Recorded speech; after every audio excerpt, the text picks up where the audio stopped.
Welcome to another episode of Still Dope. I'm Tanya. I'm Shahida. And we have a very special guest today, Dart Adams, kind of like a local legend in Boston. And he's an author, blogger, historian, especially when it comes to Black Boston. And I was looking at a couple of his videos and him on other podcasts, and I was like, we have to have him on because we're all from Boston. I'm from Dorchester. Shahida's Mattapan, right? Mattapan. Mm-hmm. And Dart, you're in Roxbury. South End, Lower Roxbury, yes. Okay. So we all grew up in this kind of the same area. And I had to have you on because I was looking at some of the videos and past podcasts that you was on, and I just am amazed at what you know and the history that you know with regards to Black Boston. My first question to you is, how did you get into that? Was that something that was like within your family that you guys talked about, just different things in the city back in the day? Or was that just something that you were like, I just want to know? All right, so it's tied into several things, right? First of all, growing up in South End, Lower Roxbury, I grew up on Mass Ave between Columbus and Tremont. Now, already that whole stretch right there is just historic in Boston, especially with its Black history, right? So my block, the end of my block, had the NAACP building. Mm-hmm. So Boston's NAACP chapter ran out of it, right? Directly across the street from me was like this ladies' auxiliary building. But right across from where I lived at 47 was Ella Collins, which is Malcolm X's sister. So Can I just interrupt you real quick? My mother took care of Ella Collins for 10 years. So I used to go to her house every Saturday when I was about between 9 and up till around 11, 12. And she would tell us stories about Malcolm X. It was sad to see how she ended up living towards the end, but I'm grateful that I actually had that experience. Yeah, so she lived directly across the street. Mm-hmm. The next block, Martin Luther King Jr.'s apartment when he went to BU to get his doctorate, he lived there. People would tell stories all the time when I was a kid, and I thought they were just joking with me about, they were hanging out with Malcolm X or Martin Luther King Jr. They used to play basketball with him. One old dude used to always talk about how he hated Martin Luther King Jr. because he stole his woman from him. And woman was Coretta. And I know that story too. Wait a minute. Yeah, and we were like, wait, how could you hate Martin Luther King Jr. and steal your woman? What are you talking about? And apparently Coretta was going to school at for voice at the conservatory. So the Conservatory of Boston, yeah. Yeah, for music. She was going for voice and piano, right? And he saw her around and he kept trying to talk to her, but she's a Southern lady, so that's not how you court a Southern woman. Martin Luther King Jr. had been in town. He's going to all the different clubs and all the hangouts along Mass Ave and the side streets and in the area. And he asked friends, do you know of any women in the area that would be appropriate or I should be looking at? And they were like, we're going to put together a list and come back to you. So he went around getting at her and meeting her in the proper Southern courting fashion. Us dudes from South End, Lower Roxbury, we're heathens. That's not how they do things. So in his mind, we know.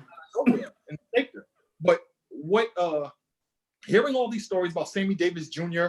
grew up right down the street, what are you talking about? If Sammy Davis Jr. grew up down the street in Lower Roxbury in the South End, it would be in history books, wouldn't it?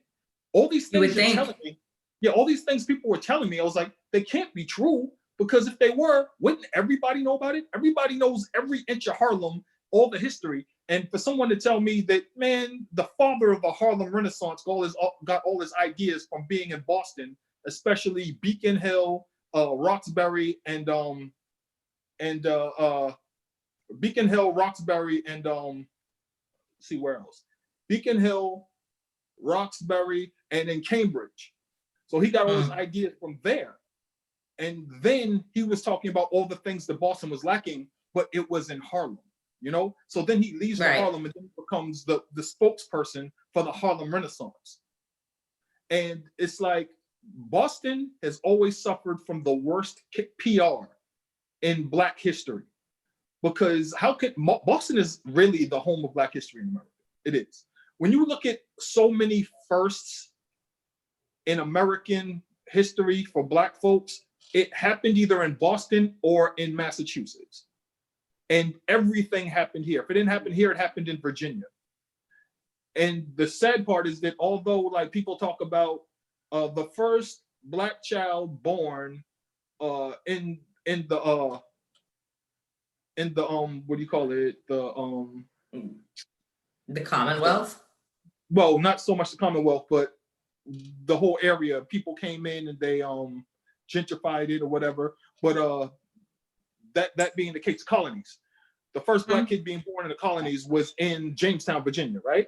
But the first place with freed people having their own settlement and then like making it like part of a city and having a sizable population was in Boston in the North End. I believe they called it New Guinea. It was right by the water. And if you go to Copp's burying ground, that's where most of the people, the first Black Bostonians who've been here and settled that space between the 1640s and the 1650s. By 1650, it was established and everybody knew about it. You know, but you don't find out about that in history books, you know? And a lot of it has to do with erasure. And one of the things I talked about not too long ago was I always go every February. I usually take a trip to Copp's burying ground because it's where the first Black Bostonians are buried, right? And where they settled. You can see the water. You can see like right where they used to live because they relied on, you know, shipping and boats and docks and what have you.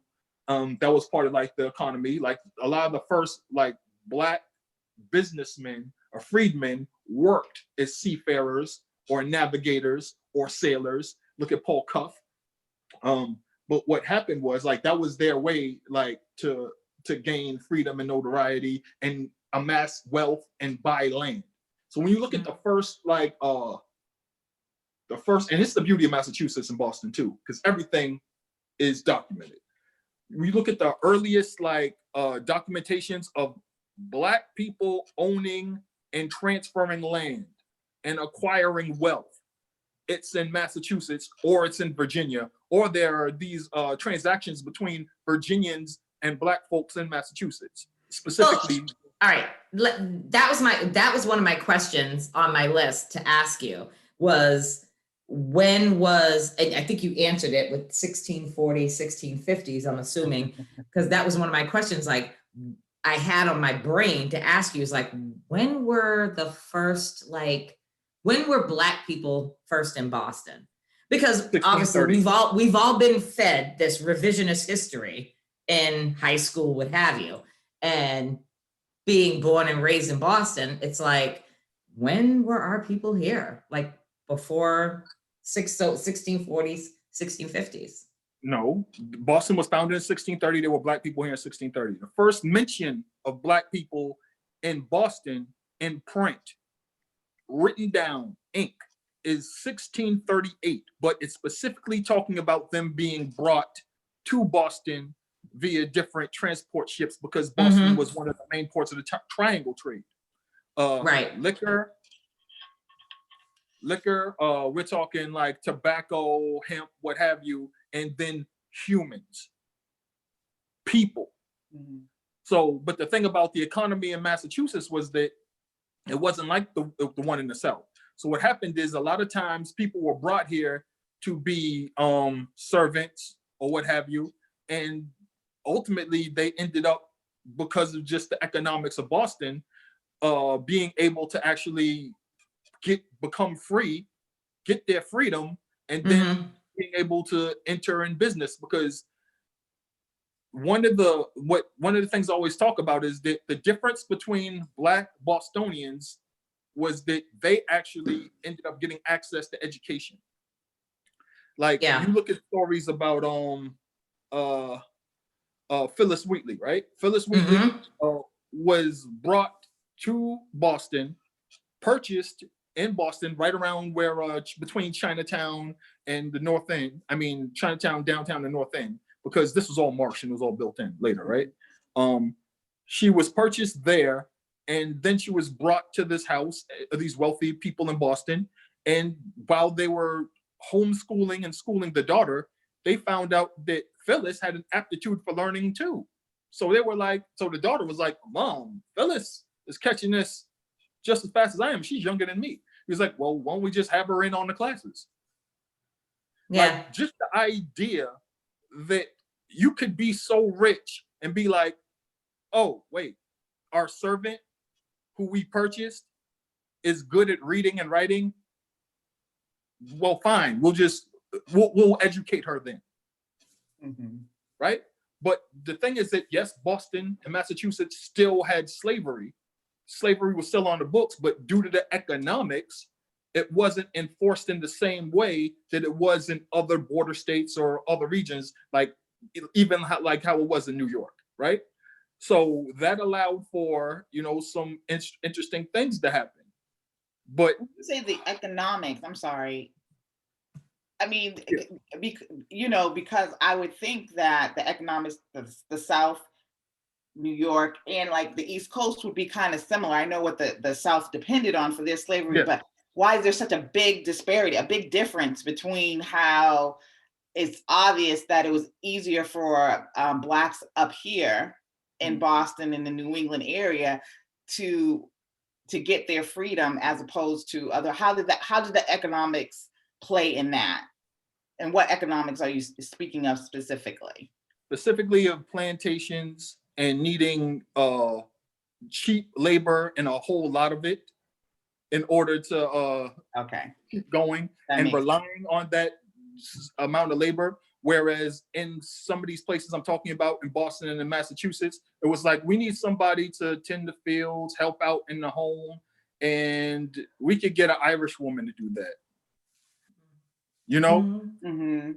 So it didn't rely on the sheer amount of labor and everything else. And if someone had an aptitude towards something, they were like, well, let's just push you towards this. Like, that happened enough, even though there was resistance. Like, as when we look at all these firsts in American history with Black people and getting opportunities, along with it comes backlash. Like, you go downtown Crossing and you see that church. It's the first mixed church, that allowed both Black and white parishioners to attend. But how many times was that church burned down? Then you hear about all these places where abolitionists met and they had their meetings and what have you. But if you go back and you check the record, how many clashes did they have with people? How many times did they end up in fights?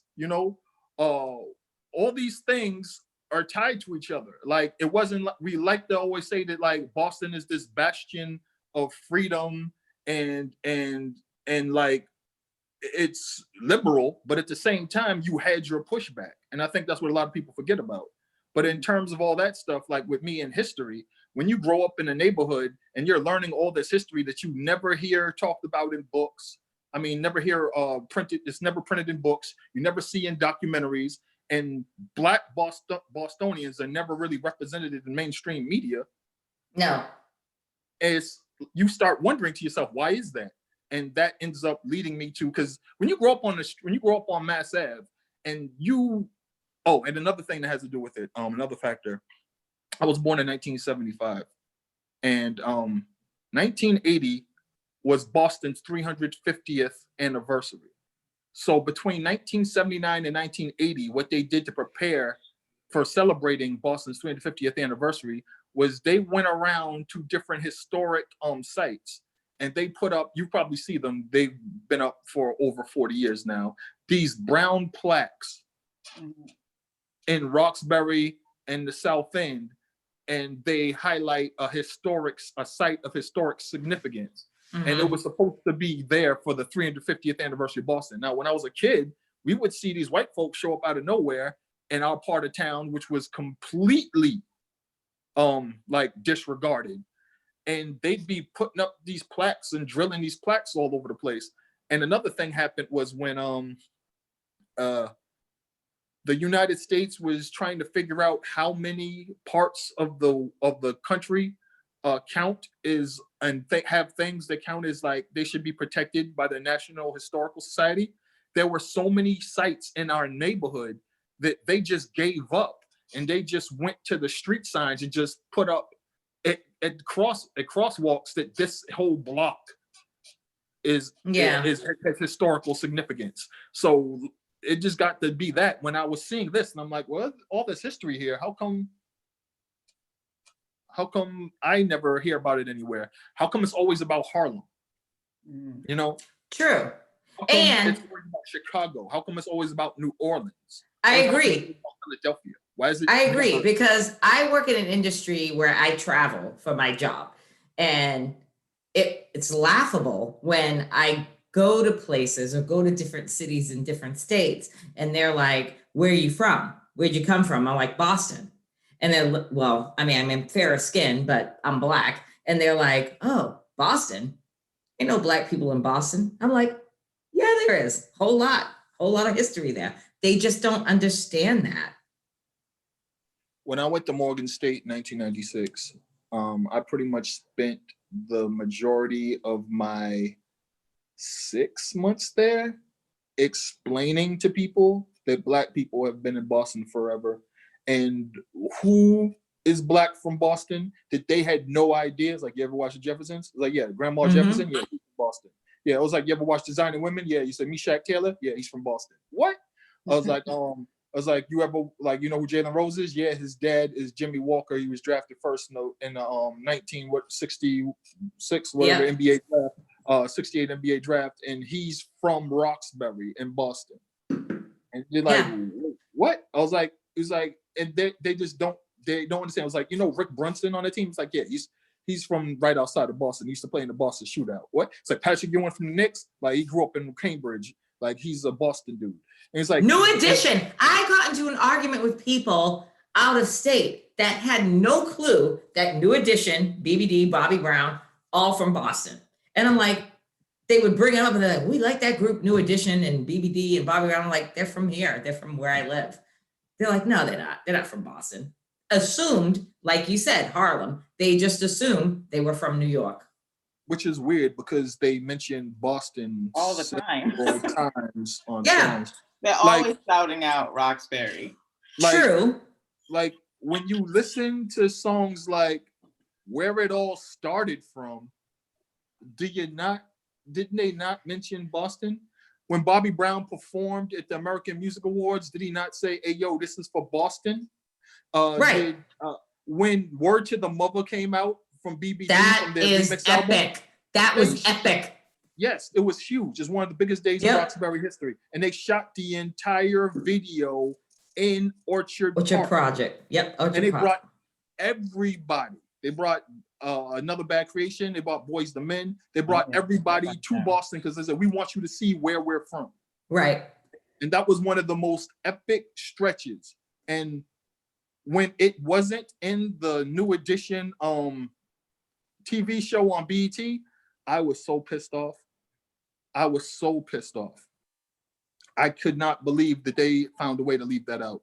I think even more important, even worse that they left that out, was in the New Edition TV show, series for BET, is that they hyped up, they had all the interviews and everything up till the reunion show at the MTV Movie Awards, and didn't show the MTV Movie Awards, which I was like, why would you do that? The MTV Movie Awards reunion is what set everything into motion. You know, like it was important to do the Word to the Mother with them coming back to Roxbury. I feel like I'm glad that they highlighted their parents being a part of it and the things that they went through in the industry. But I really feel like one of the things that they missed out on was they didn't spend enough time in Boston. They didn't spend enough time in Roxbury. They didn't use enough, like they didn't do things like the label does something and the reaction back home. For instance, the My Secret fiasco. Like not having that just let me know, like, I don't know who was behind creative. The My Secret thing was huge because they had a bunch of Black kids from Roxbury who loved the Celtics, and their label was based in LA, and the ownership and the labels were friends with the owner of the Lakers. So they wanted another video. They wanted to shoot a video, and they were like, we'll give you the forum for free, damn near. And you could do whatever you want. The label was like, oh, shoot, for real? All right. And they did a video with the Lakers with a bunch of dudes from Boston. And the worst I remember that. That's almost blasphemous. I mean, I remember that. And when I saw it, I was mortified because I was like, what the fuck? Like, y'all are from here. Like, represent us. Yeah. But the thing is that they had no control. And the other part that's even worse is that when they released it, it was in June 1985. At the time, the Boston Celtics and the Lakers were playing in the finals. And after the Lakers beat the Celtics in Boston, and the Lakers had the garden party in Boston, first time it ever happened, do you know what showed up in the next issue of Billboard? A picture of New Edition with the Lakers in Billboard. That's just terrible. And I was just like, what? And the thing is that people don't even know this happened. They don't understand the significance of it. But it wasn't until recently I was part of there was this this piece done on this site called well, it's a network, WKCR, and they did this podcast. It was called Lost Notes. And in Lost Notes, they did an entire episode. It was called New Edition's Neighborhood Secret. And it was about that whole incident and breaking down how it ended up happening. And like, why did a whole bunch of Black kids from Boston who were Celtics fans their entire life, how did they end up in a video with the Lakers? And what happened in Boston? So that not being a part of the whole series just lets me know that they didn't have a whole lot of Boston people involved. So I always say that the New Edition still needs a biopic because, and then one of the biggest parts too is that they had been on MCA since 1984. In 2005, they get off MCA, sign with Bad Boy. After they sign with Bad Boy, what ends up happening is they break their old contract, and all their rights to their back catalog finally reverted to them after 21 years being on the same label and even signed to individual deals to the same label. Their back catalog as New Edition finally reverted to them. So this was the first time they were actually making money from their back catalog from 2005 on. And they spent the overwhelming majority of their time signed to MCA owing the label because they were trying to get out of their management deal with Jump and Shoot, who actually got them out of their deal with Streetwise when they first had released their first album, Candy Girl, when they were in Boston.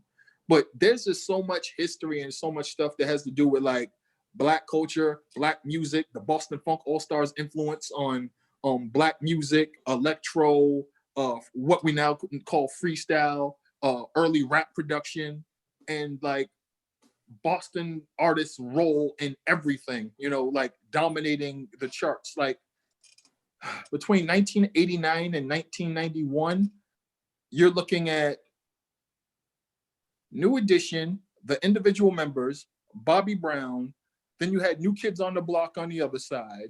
Then Ed O.G. and the Bulldogs comes out in 1991 with their album. And like, you just look at that whole stretch of all these people and you're like, you talk to kids and they have no clue how many people from Boston were signed to major labels or had like, these big reputations or did things in the industry. And I'm like, as somebody who was around from 1979 and heard all the stories and knew everybody who was signed and coming back and doing stuff and producing and getting people on labels, it's insane to me that there are young people that think nothing happened except for New Edition and OG. Right. So many Not people. just young people. Because there's plenty of older people. No, I was gonna say, yeah, I agree with you, Shahida. It's not just young people, it's people our age and maybe older. I was lucky in the fact that, my family grew up in the South End. Like my grandmother and her kids grew up in the South End, and I got that history lesson from them, but not all of it so much. Like I know about old Boston, like Slade's, Wally's, Hi-Hat, the Savoys. My grandmother used to have a place in Roxbury in the South End that she would make like fried chicken and rice and beans and like feed it to the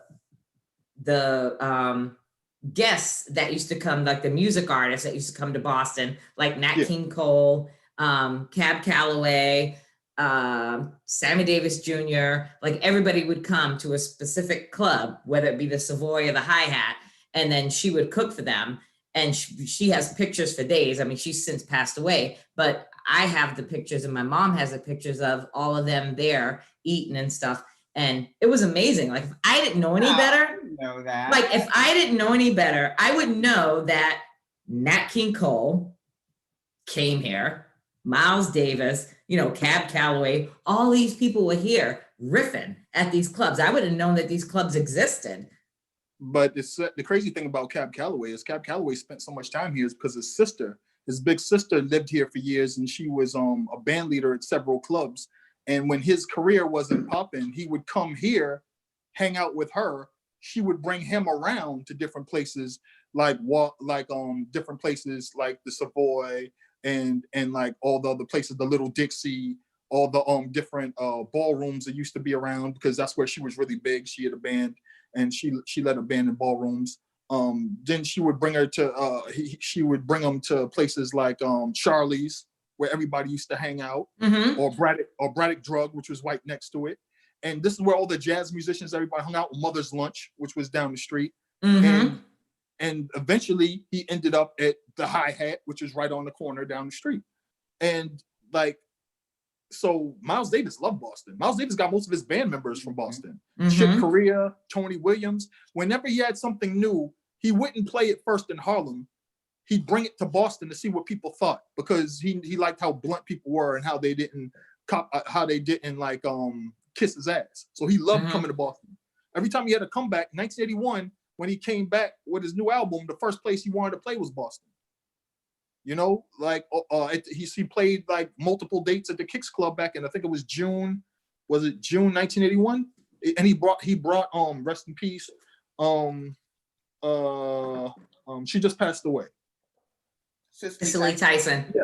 He brought Cicely Tyson with her. He had her hanging out in Roxbury and South End, running around with him.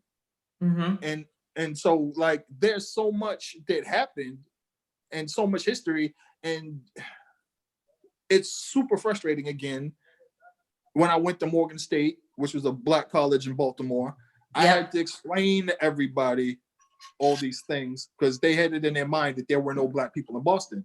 Right. And while it's frustrating, when you look at mainstream media and film and television, Boston does not embrace its non-white population or its non-white celebrities like it does the white ones. Oh, no. I already know that. I went to Cheney State in Pennsylvania, and most of the people were coming from Philadelphia and New York, and they didn't know that there were black people in Boston.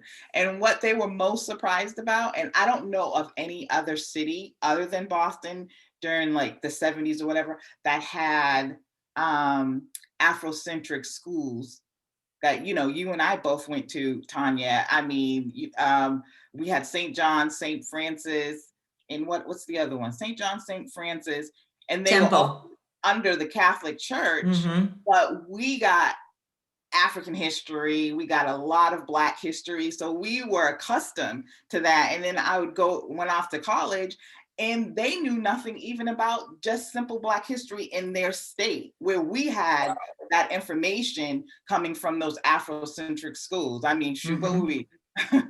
We were speaking Swahili. Yes. Yes. Learning that in school. And my children ended up going to the same type of school until they completely closed down and they started gearing more towards the charter schools. But those schools taught, you know, very heavy Black history. Yeah.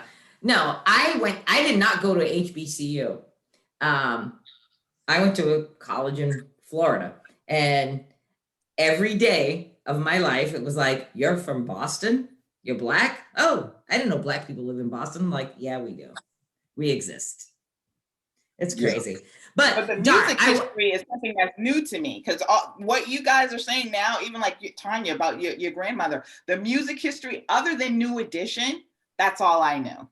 No, well, I'm going to go there. Listen, I'm glad you brought that up, because I was about to bring this up. Like Dart and Shahida, I don't think I've ever had this conversation with you about this, but like my mom, my grandmother, my mom, and her siblings, and Dart, you may know this because, again, like I said, my mother and her siblings and my grandmother grew up in the South End, and they were part of a group. Back in the day, it was labeled as a gang, and gang was, you know, back in that time with my mom and her people, that was like, they were just a bunch of friends that just got together, and neighborhood friends got together, and they would like sing and dance. The Band of Angels. Have you heard of them? Yeah. Yeah. So there's a guy who used to throw parties between like the 60s and 70s, and he would list all the gangs or groups, now we call them crews because of hip hop, that used to perform and play together and hold down different areas in Boston and the South End, Lower Roxbury, Dorchester, Mattapan, and those would be the names you'd be listed. Like, who are the Exquisites? Like, who are the Corners? Who are this? Who's this? Who's the Bel Airs? Who's the Delphors? Who's the, and it would just be a long list. So yeah. What was it? Oh yeah, the Band of Angels. So like my family, like my mom, her two brothers, her sister, and then all of the friends that they grew up with in the South End formed this group called the Band of Angels. And my mom and my grandmother used to tell me these stories. My uncles, they've all since passed away. My mom's still alive, but everybody else has passed away. They've always used to tell us stories as kids and say, you know, we were just a group, and the G Clefs were part of the Band of Angels. Yes. So it was like, it was the G Clefs, the singing group, the doo-wop group, which was, they're our cousins. And then there was like my mom, her mother, my uncles, everybody was in this group. And they would do all these concerts and stuff in the city of Boston. And that's why I know about, girl, you know me. You've known me forever. You know I wouldn't know nothing about Slades. Even growing up, being born and raised in Dorchester, I wouldn't know shit about Slades, Wallies, the hi-hat, the Savoy, if not for my family telling me these stories. And my family used to tell me stories of like when the G Clefs was popular back in the day, and the Band of Angels was doing their thing, and like certain people would come into Boston to do concerts, like James Brown. They were big on James Brown, so they would go to all of his concerts, and Nat King Cole and all that. It was incredible. And I'll tell you this one, Dart. My grandmother I told you earlier that my grandmother used to cook at a spot after the hi-hat and the Savoy would get out, and she'd make fried chicken and macaroni and cheese and rice and peas, Jag. And she is the woman that gave Bob the chef his macaroni and cheese recipe. Bob the chef went to my grandmother's spot and was like, I love your macaroni and cheese. I want the recipe. And my grandmother told me this when she was like 90. She died at 94. And at 90, she told me, she's like, oh, I told you about, I had the chicken lane in Boston and made chicken, fried chicken. She ran Chicken Lane? That's my grandmother. Yes, Chicken Lane. Chicken Lane's right down the street. Yeah. Oh, There's it's a still ghost- open? No. Of course. No. There's a ghost dad, and the ghost dad on Columbus Ave is for Chicken Lane. Chicken Lane. That was my grandmother. Wow. And she said she was, yo, Shahida, you know me. When my grandmother told me at 90, Why do they feel like they're like that? Why do you wait like 6 years ago to tell me that I had the Chicken Lane and I made fried chicken and jag and macaroni and cheese. Oh, and on a side note, Bob the Chef's. I've been to Bob the Chef's for years, right? Before it came to Daryl's, I was at Bob the Chef's eating that macaroni and cheese. Like, it tastes so good, knowing that I grew up with it.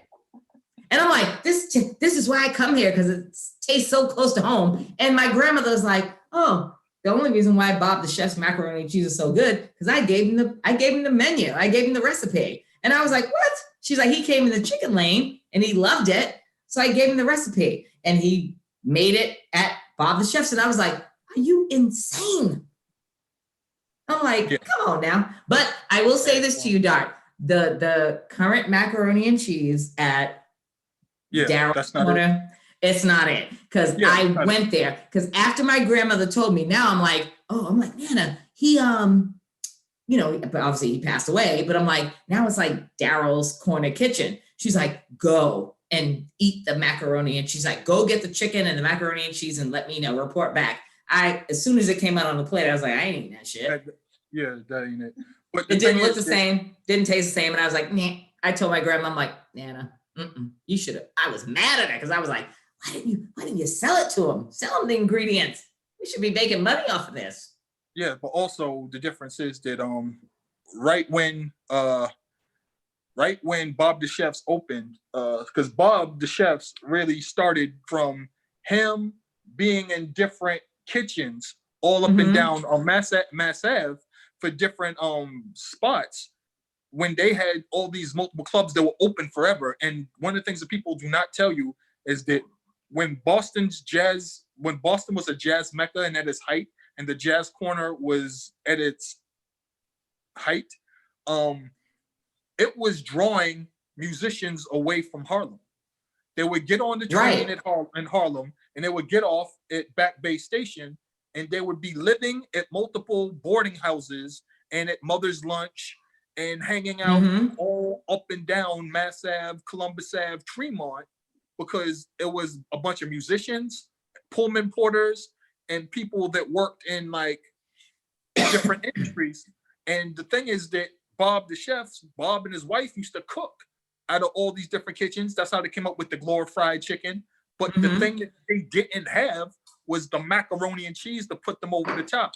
Because what happened is between 1959 and 1970, pretty much all of the businesses that had full entertainment and liquor licenses all burned down or shut down, all between 1959 and 1970. And one of the last ones left was on the corner, and it was the hi-hat. The hi-hat burns down. It burned down twice, really. But it burned down. When it burned down the second time, they were like, we're not opening back up. And the only spot that was ended up being left was Wally's. And Wally's was across the street until 1979, then it moved. But when the BRA, the Boston Redevelopment Association, was giving out different plots of land and assigning spaces where schools were going to be, and assigning former parcels, that's what they were called, where they're going to be housing, like Via Victoria, they came to Bob and his wife and they were like, we have these available sites. And they chose 522 Columbus Ave. And that's where they opened Bob the Chef's. So since all those different places shut down, nobody was of the mind that this was going to be the defining soul food place of Boston, because every other place no longer exists. Like, I had to hear of Chicken Lane from my mother and my father. You know, my mom used to, because I would walk up and down the street and I'd see, they're called ghost ads. You see ads on the wall, Coca-Cola, Pepsi, or all these different places. And you're like, why is that ad there? What was here? Because there's nothing but a house here. Like, people live here. My mom was like, that used to be this, that used to be that. This was actually a hotel. 411 Mass Ave was a hotel. They tore it down to build where I live now, Methunian Manor. This used to be this. That used to be Mother's Lunch. Now there's white folks living there, and they have no idea. And he's like, that used to be Chicken Lane. So, we used to go there all the time. We used to tear up some Chicken Lane. And then we had Charlie's across the street. And then we had Braddock Drug, which was always open. It used to be open till 3 a.m. because everybody used to be performing. And Sammy Davis Jr., a lot of people don't know this. Sammy Davis Jr. had this like nonstop motor. He could never turn it off. And the reason he could never turn it off is because he was a kid growing up, going to different places, performing at multiple venues. And then after the let out happened, you had Charlie's closed down, but then you had Braddock Drug still open, and you had Mother's Lunch down the street, across the street. Yeah. So all these things were feeding the jazz culture, and people were leaving Harlem because Harlem had this thing called the cabaret card. So they had this racist cabaret card law where if you didn't have a cabaret card, you couldn't perform even if you were a native New Yorker. So they were like, why would I do that when all I gotta do is hop on the train, get off, and be back in second Harlem in Boston? And the musicians local here in Boston was one of the best in the country and the earliest in the country for Black musicians, because all the musicians from Harlem and Massachusetts and New England and Boston who had the conservatory, both conservatories, you have the New England and Boston Conservatory, but you also had this new place called the Schillinger House, which now we know is Berklee College of Music. And it lured this kid named Quincy Jones from Seattle to Boston, and he lived on Pembroke Street. And people would tell me stories about hanging out with Quincy Jones and doing all this stuff. And then Quincy was like, yeah, I'm out. I got a job with Lionel Hampton or something. So he ends up leaving. Yeah. So like all that happened when you're told all this stuff and you don't see it anywhere. But all your elders are telling you this. They're either lying and pulling your leg, but how come everybody has the same stories? Can I ask you a question? I agree with you because go ahead, Sharita. Sorry. Yeah, no, just about, it seems like all those clubs and businesses all seem to kind of burn down at the same time. All around the same time. Or shut down. Shut down. So do you think that was a systematic move? Crippling, because that helped the Black economy, the Black communities, the South End, the rest, that helped, inside. Do you think that could have been a systematic move for all those businesses to just be, just to be demolished, essentially? Well, yeah. Well, also and we only have a few left. Well, quite literally of that era, the only one that remained was Wally's. The new ones that opened in the 60s through the BRA, the 60s and early 70s through the BRA, one of them was Bob the Chef's, which is now Daryl's Corner Kitchen. Another one that had been around for a while was Slade's, which was owned by, the Did not owner. Know that was the original owner was Bill Russell. No, the original owner wasn't Bill Russell. Bill Russell bought it from the original owner. Oh, he bought it. Okay. Yeah. Bill Russell bought Slade's from the original owner. Then he sold it later. And at the same time, he had he had Slade's. Not too far down, Sanders had Satch's. Mm-hmm. I remember that. I forgot about that. Right? So yeah, Satch's used to hold they used to hold all these different events. They used to hold drives and stuff like that. They used to raise money for Roxbury Community College's women's and men's basketball team. Satch's used to do a whole bunch of stuff. So I remember when I was a kid, and I remember my bus stop was down the street from Bob the Chef's. My bus stop was outside of the old Spoilers Club. These are all things that I remember from being a kid. Tremont Smokers, Tavern on the Green, Estelle's. Estelle's doesn't exist anymore either. No, that's I forgot about those two specifically. Yeah. Wow. Yeah, Patrice O'Neal got his stand-up start heckling people at Estelle's when he went to Northeastern. That's gone. So there's a whole lot of Boston history that just especially Black history is gone.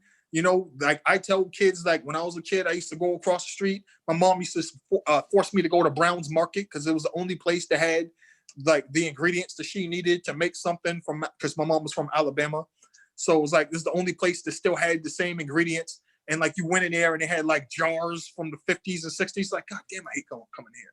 You know, but Yep. like, and right next to Brown's Market was my dentist, who graduated from Boston State University, a Black dude who I went to my entire life. And I grew up at 487 Mass Ave, and I was born at what was then Boston City Hospital, which was 2 blocks away from where I grew up. So I had all these things. My barbershop was directly across the street from me. It was George's Barbershop. If you Google George's Barbershop, you'll find nothing. That was A1 Barbershop. But there's so much history in George's. And this is what drove me to being who I am. That I never saw anything about the neighborhood, the history, the culture of Boston represented in mainstream media, but everybody knows chapter and verse, everything that happened in Philadelphia, everything that happened in New York and Harlem and Brooklyn and Manhattan, what have you. Everybody knows everything that happened in Chicago. They could tell you who came off the train here and who did what, who performed at what club, you know. And I was just like, why hasn't that happened in Boston when we have as much history, if not more? Right. Agreed.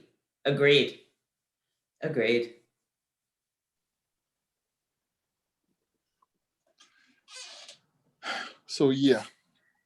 That's crazy. So what do you, I mean, I know you're a writer, and you put a lot of this to, paper. How do you feel? I mean, and you do presentations as well. So how do we start really kind of like getting that more out there? I mean, you write articles or whatever, but it sounds like we need a museum, a Boston Black Museum. Well, that would be nice. All this stuff. Well, the first thing that needs to happen is something that I've been trying to do for like 5 years. Is I had friends at Berklee College of Music, so they would, whenever they would do a presentation or have to do something, they would bring me in. And one of the things that I was proposing is that Berklee College of Music and the New England Conservatory and Boston Conservatory of Music and possibly like, the School of Fine Arts or the Museum of Fine Arts, which used to have the School of Fine Arts, and all these other different Boston institutions need to partner and make this thing where we finally put placards and acknowledge all these historical sites of Black and Latino Boston significance all along South End, Roxbury, Lower Roxbury, Dorchester, Mattapan, what have you, to show this site was this site was this, this was here. Because I have my niece and my nephew, and I tell them, like, this used to be a dance school, like when I was a kid. And so many people came up and got their start here. Sammy Davis Jr. lived here, and here, or that used to be like Mother's Lunch. This is where, what's his name? There's an artist who was the first to depict Black life in Boston.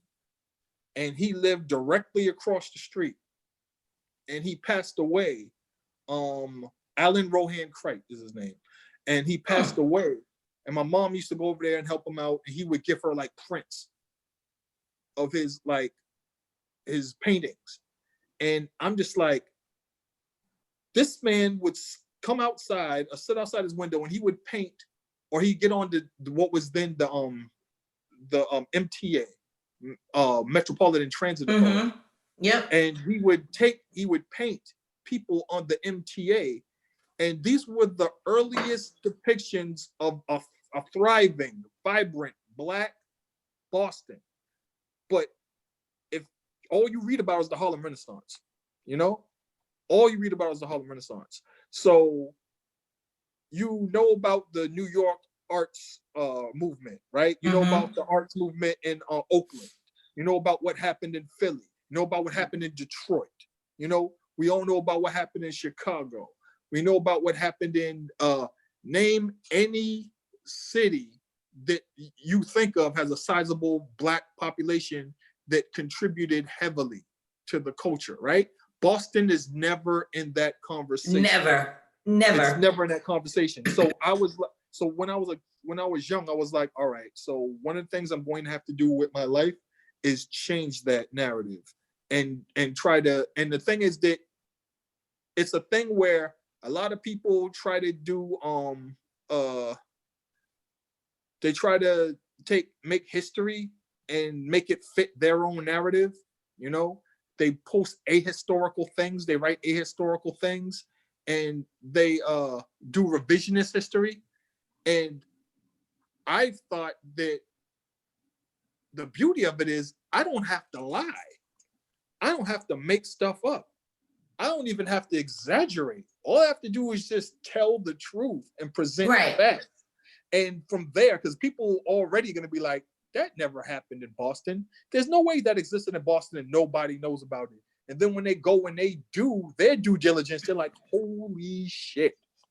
We had no idea all of this happened in Boston. Or that there are books and there's documentation that all of these things happen in Boston. And you look at so many autobiographies and stories about jazz and R&B artists, and they tell all these stories about they did this in Boston, they got this musician from Boston, they did this, and it's all right there in your face, but a lot of people just never put it together, because when you think Blackness, you don't think Boston. And that's exactly why MCA felt that they could do things like have New Edition be with the Lakers in My Secret at the same time the Celtics are playing the Lakers in the NBA Finals in 1985. Mm-hmm.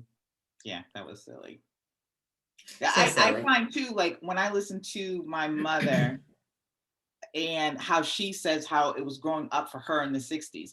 And have you seen the documentary? I'm quite sure you probably have. The one where James Brown saves Boston. Did you see that? Several times, yes. Yeah. And she was telling me about that story. And she's like, one of the things that she felt that living in Boston in that time, that they didn't hear as much as they needed to hear about the struggles that were happening at the civil rights movement, that it was really the media, the news really controlled it. So it was almost like we were in, they were actually in like a separate world, separate from what was going on around, you know, the United States. And that when Dr. King was killed, of course, you know, you can't hide that.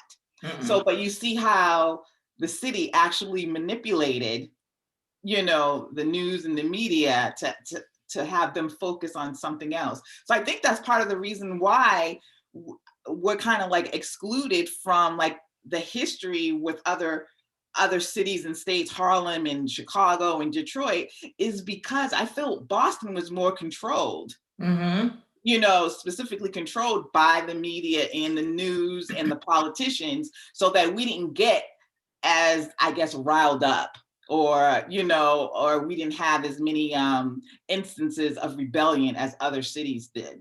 And even when it comes to music. I don't necessarily agree with that one. I think Boston had as many, if not more, incidents of rebellion. I think the difference was that the size of the city changed everything, and also I agree with that. The reason why the reaction was what it was from Boston's mayor is because there were already incidents. Because when I wrote my piece for OK Player about the day James Brown saved Boston, everybody likes to focus on Martin Luther King gets assassinated, come to Boston the next day, all this tension in the city. James Brown performs. They air it all night. He calms down the city, and Boston avoided the same fate as every other city around it. But that wasn't necessarily true. Again, the narrative being changed. Yeah, but the fact of the matter was that the reason things were that way is because Boston, there had been several demonstrations, and the police came in and they intervened, and they hurt a whole bunch of women who went down to the welfare office to just ask for fair treatment and just to be treated humanely. and the police came down and they did what they did. They killed a black boy in Roxbury. There was an uprising then. There was rioting then. Then another incident happened right before, and then the Kerner Commission came out. When the Kerner Commission came out, Kevin White, who was the new mayor at the time, he had just recently become mayor, and inherited all these problems because Black and Latino Boston did not trust the mayor's office or the police or anybody. Right. So it was a powder keg. And this is all before Martin Luther King Jr. is assassinated. And what people forget and they don't never mention is that Martin Luther King Jr. was treated like an honorary Bostonian because of the time he spent here, active in the community. He was actually an assistant minister at a church in Roxbury. He was active with the NAACP. He was running around with all these different community people, including Mel King, you know, who was a young man at the time. Mm-hmm. And when he got his coalition started up and then had Operation Breadbasket with Jesse Jackson, Mel King was one of the people that he brought in. And then when that walked into the Rainbow Coalition, one of the first Rainbow Coalition offices was right here in the Lower Roxbury South End in Boston. Matter of fact, one of the offices were directly across where I live right now. But what I'm saying is that all these different things happened and people were getting organized because Stokely Carmichael came down to Boston, I believe it was December 1967. And he was just like, y'all need to organize because we're getting followed by the CIA, the FBI, and they're trying to do all these things to us. So y'all better organize because shit's about to hit the fan in 1968. Right. And I put all of that in this OK Player article to give background to what was actually happening in Boston. And then after James Brown left, I told all the things that ended up happening because Boston was so afraid because Boston is a walking city and it's small. And that changed a whole bunch of things that maybe what happened in New York. New York's huge and it has multiple boroughs and it's massive. And there's so much of it. I can walk to the North End in 30 minutes or less. Walk, right? Oh, you can't do that shit in New York. Yeah. You ain't doing that shit in New York. A block is like 5 miles. Nah, we good. And the difference being is that you can fit the entirety of the city of Boston inside the borough of Brooklyn. So absolutely. That being the case, they were really like, we have to do something immediately. So right after the James Brown at his concert, the thing was that they had to get WGBH to find a way to mic it, broadcast it, and find angles. They never did anything like that. They never did a live telecast before. They never recorded a live telecast before. They never did a broadcast of that nature. But they could do it from then on. And they talked to community leaders and they were like, we need to do something. And that's what created Say Brother. And Say Brother is the reason why the show Soul was created in New York and New Jersey in 1968. And they hired a whole bunch of people from Boston. You hear the name Stan Lathan. Stan Lathan was in Boston going to BU at the time. Yes. And he ended up working in Boston. His career started in Boston. You hear names like Tapa Carew. If you go to IMDb and look up Tapa Carew is from Roxbury. Tapa Carew was done everything from DC Cab to Martin. Right. So he had a show on WGBH on PBS called The Righteous Apples. It was the first show that depicted an inner city Boston and had Black Bostonians in it. And when you see the people that played Black Bostonians, you're like Stoney Jackson, Michael T. Williamson, you know, like it's amazing when you see, again, go on YouTube and look up the Righteous Apples. You will find, and the thing is that Boston is home to Boston funk and space funk. And they found a way to incorporate Boston's band, group, talent show culture in this TV show. And the thing is that nobody remembers it. Right. No, nobody I remembers it. I don't. I'll be the first one to own it. I don't. But I've learned a lot. I mean, we're coming up on that time. We got to wrap it up. But I I'm shocked at how much I don't know about my city, but I'm glad that we actually had this time to talk. But before we let you go, if you had to give just 3 quick things that as a Black person you should know about Boston, what would those 3 things be? First thing, the first sizable free settlement in the colonies that Black people owned, developed, was in Boston's North End. By 1650, it existed and was thriving. Then it expanded to Beacon Hill in Boston. All right? And these all predate Harlem, right? Important thing to know.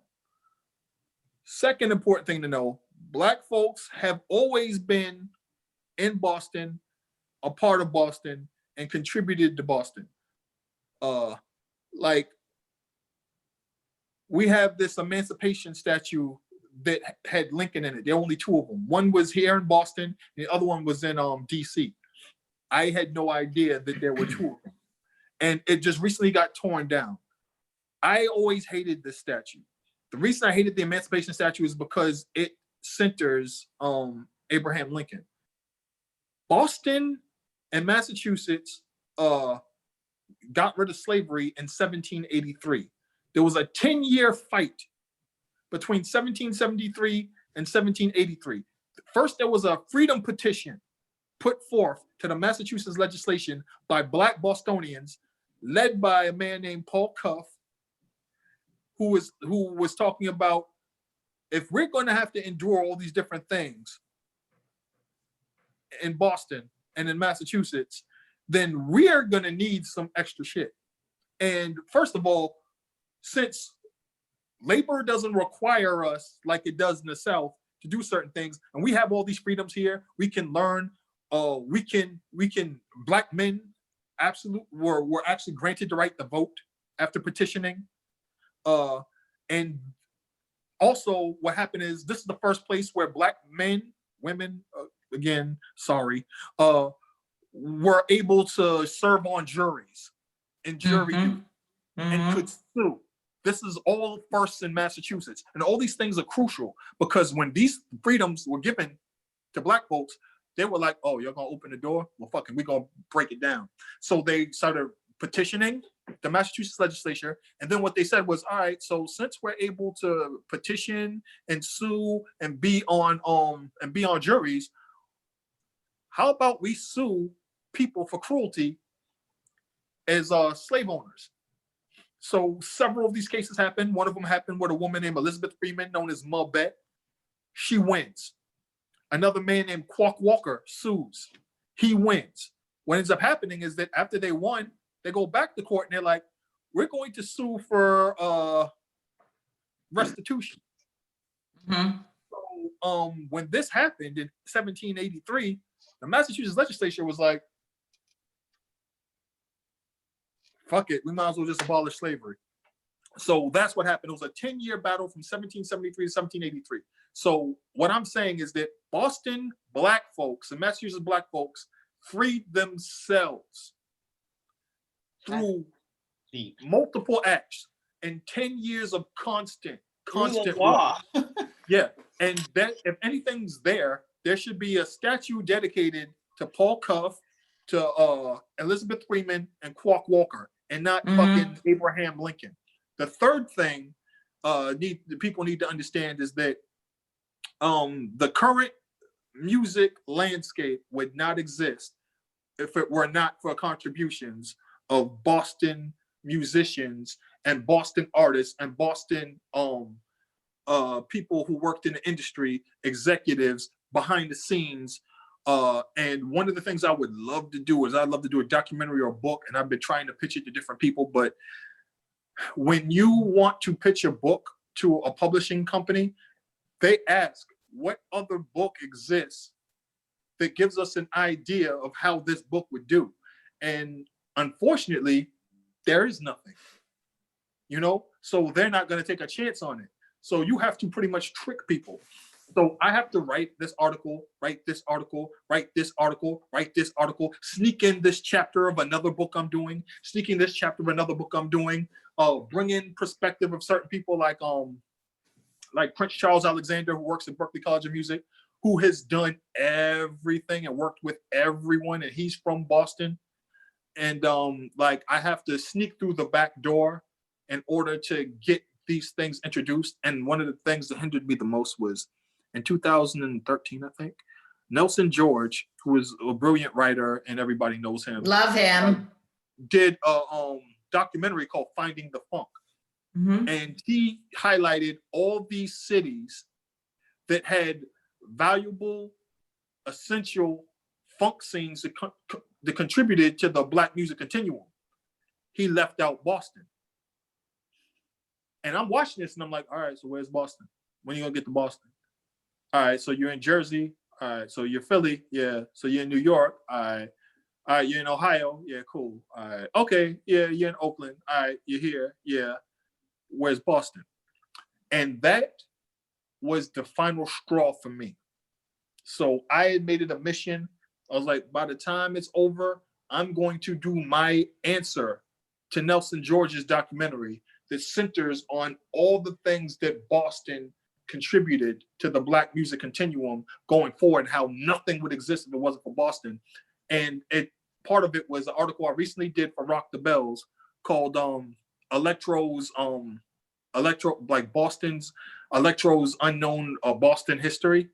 And it highlights the Johnson crew. It highlights Prince Charles Alexander, Tony Rose, guys like Sonny Johnson, Gordon Worthy, Larry Wu Wedgeworth, Eric Neary, a whole bunch of other people. Steve. Listen, you just brought up the job. I'm so excited. Yeah, you saw my face light up, Sheeta. Mm-hmm. Listen, I am an old school hip hop head from back in the day. I'm a little bit older than you, Dart. So I come from the land of Nuggets, Tower Records, and Planet Records, and Kenmore Square. Mm-hmm. Buying all the the LPs and the 12 inches and 12 inches and mixing that. But that was everything. I'm glad you brought up the Johnson crew, because as a old school hip hop fan, and when I see videos of people that are talking about hip hop from back in the day, they're like, oh, my first thing into hip hop is a Sugar Hill Gang. Mm-hmm. Rapper's Delight, right? And I'm like, okay, great, I own that. But I'm like, what about the Johnson crew? Space Cowboy. Come on now. We all grew up in similar areas where it was like, I was listening to all this shit before I heard what the Rapper's Delight. Song? Planet Rapper's Delight, yes. Before I heard that. But Space Cowboy came out 83. I thought that was more like 70s. The Johnson crew were the Johnsons back in 1979. And there were in a whole bunch of bands, like multiple bands with like Arthur Baker and everybody else. So they were in multiple bands. They would switch from North End, Blaze, Glory, and then they had the Johnsons featuring Maurice Starr, because Maurice Starr was signed to a major. So it was the Johnsons, and it was the Johnsons featuring Maurice Starr. Then they officially became Johnson Crew in 1981. Mm-hmm. And like 1982, they dropped the original version of Pac Jam, which was called Pac-Man. Then in 1983, that's when they dropped Space Cowboy, which was climbing up the Black music charts and ended up getting knocked off by some dude named George Clinton, who released a song called Atomic Dog. And everybody forgot Space Cowboys. Well, I forgot about Space Cowboys on that one too. Yo, I ain't playing. I'll let that go. Well, again, we'll end on that note. Again, it was very informative having you here, Dart. I learned a lot. I hope to speak to you again, and I hope that your project really takes off, because I mean, I feel like it's well needed, not just for because we don't have anything like that, our younger generation and the generation after that, they're not going to know anything about our history. Because I bet you there are groups of kids who don't know who Sammy Davis Jr. is. Mm. Yeah, I mean, they don't know who Pearl Bailey, Sammy Davis Jr. is. I mean, a lot of it has to do with the fact that grew up at a time where we were in front of the TV. There were only 8 to 12 channels. Right. And a lot of the things that we were exposed to were older artists that had already been active from the 50s and 60s. The cartoons we watched were made in the 40s, 50s, and 60s. We were watching stuff like Little Rascals, you know, and that was black and white, you know. Mhm. So we were exposed to older things. Like I know who Jimmy Durante was from cartoons, you know. I knew who in the cartoon that bird was supposed to be Frank, you know, the chairman of the board, you know, and like Old Blue Eyes, you know. And the funny thing is that this generation was never exposed to those things, so of course they don't know them. But what I did, I sat down with this kid Noble from his site, the Museum TV, and he wanted me to break down the list of signed acts from Boston between 1979 and like 1996, so people didn't think that nothing existed before now.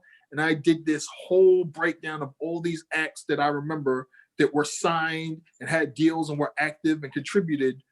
And it was huge because so many people had never heard of these groups and never knew that all these people were active. And they thought that nothing ever happened here before. And that opened up a lot of eyes. So yeah, you're absolutely right.